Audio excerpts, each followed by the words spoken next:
రానున్న పార్లమెంటు ఎన్నికల్లోనూ మోదీని మరోసారి ప్రధాని చేయడమే లక్ష్యంగా పనిచేయాలని పార్టీ కార్యకర్తలకు భాజపా అధ్యక్షుడు అమిత్ షా పిలుపునిచ్చారు. రాహుల్ నేతృత్వంలో ఎన్నికలకు వెళ్తున్న కాంగ్రెస్ కు ఒక అజెండా లేదన్న షా, ఓవైసీతో స్నేహం చేస్తున్న కేసీఆర్ హైదరాబాద్ విమోచన దినోత్సవాన్ని ఎందుకు నిర్వహించడం లేదని పునరుద్ఘాటించారు. నిజామాబాద్ లో 5 పార్లమెంటు స్థానాల క్లస్టర్ సమావేశంలో పాల్గొన్న అమిత్ షా రాష్ట్రంలో భాజపా ప్రభుత్వం ఏర్పడే వరకు శక్తివంచన లేకుండా పనిచేయాలని తెలిపారు.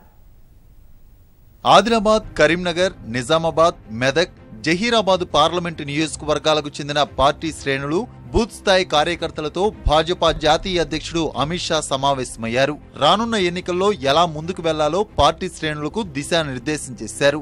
ఎన్నికల్లో గెలిచేందుకు ప్రతి ఒక్కరూ శ్రమించాలని పిలుపునిచ్చిన షా, మోదీని మరోసారి ప్రధానిని చేయడమే లక్ష్యమని స్పష్టం చేశారు.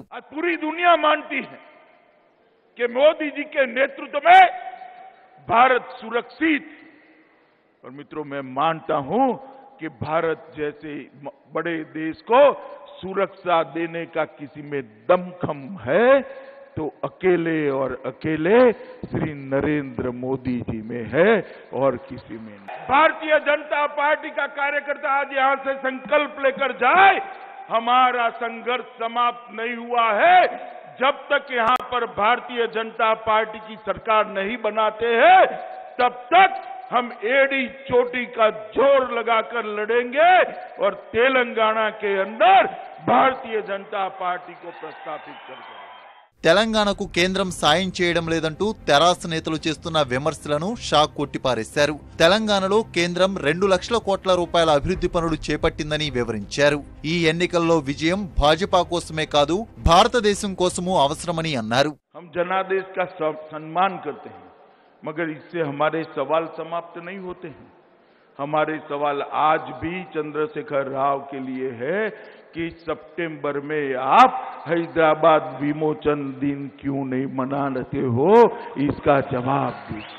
आपने ओवैसी के साथ, ये रजाकारों की पार्टी के साथ क्यों समझौता करा है, वो जवाब उनको देना चाहिए.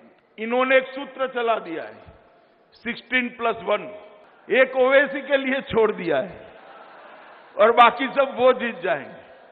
भाई मैं तेलंगाना की जनता को कहने आया हूं कि चुनाव मुख्यमंत्री चुनने का नहीं है, ये चुनाव प्रधानमंत्री चुनने का है और प्रधानमंत्री नरेंद्र मोदी बनने. రాహుల్ నేతృత్వంలో కాంగ్రెస్ కు ఒక అజెండా లేదని అమిత్ షా విమర్శించారు. ఏ ప్రభుత్వమూ చేయని అభివృద్ధి పనులను 5 ఏళ్లలో మోదీ ప్రభుత్వం చేసిందన్నారు. ఇటీవల సైన్యం జరిపిన మెరుపుదాడి ఆధారాలు అడుగుతున్న విపక్షాలపై షా విరుచుకుపడ్డారు.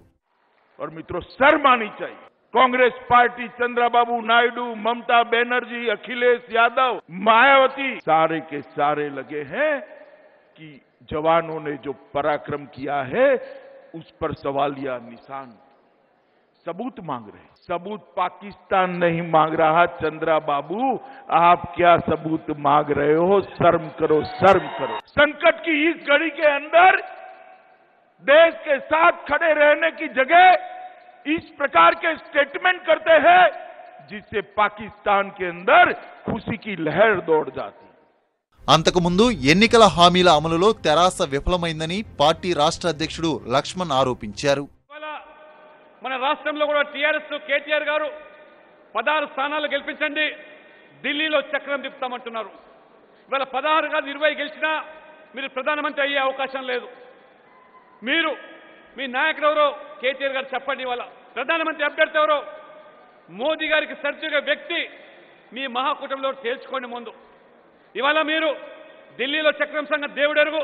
ఇవాళ హైదరాబాద్లో కూడా మీరు ఆ చక్రానికి స్క్రూ తిప్పే పరిస్థితులు లేరు. ఇవాళ మోదీని తప్పించుకునే దానికి ముందస్తు ఎన్నికలు పోయారు తప్పితే పోయి సాధించింది ఏమిటంటే 2 మాసాల తర్వాత మంత్రివర్గాన్ని ఏర్పాటు చేశారు.